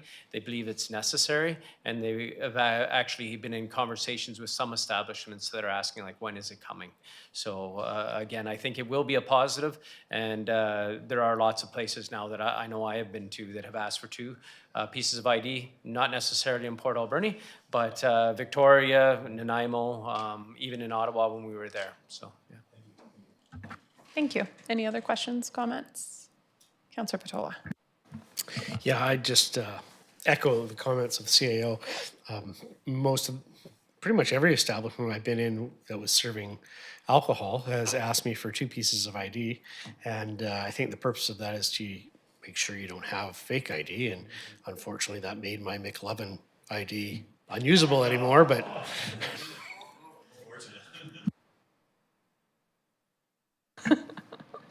Thank you. Would somebody like to read this motion? Councillor Mealy. Thank you, Madam Mayor. I move that the Committee of the Whole recommend Council approve Bar Watch Program Policy 3008-4. Thank you. Moved by Councillor Mealy, seconded by Councillor Dame. Seeing no additional comments on the motion, all in favor? Carried, none opposed. Thank you very much for the report. That takes us to question period. This is an opportunity for members of the public to ask questions of the committee. For anyone participating electronically, please use the raise your hand feature and you will be called on in the order in which you appear. And I don't think we have any members of the public for questions today. Would somebody like to move adjournment? Moved by Councillor Mealy, seconded by Councillor Dame. On the motion, all in favor? Carried, none opposed. Meeting adjourned. Thank you, everyone.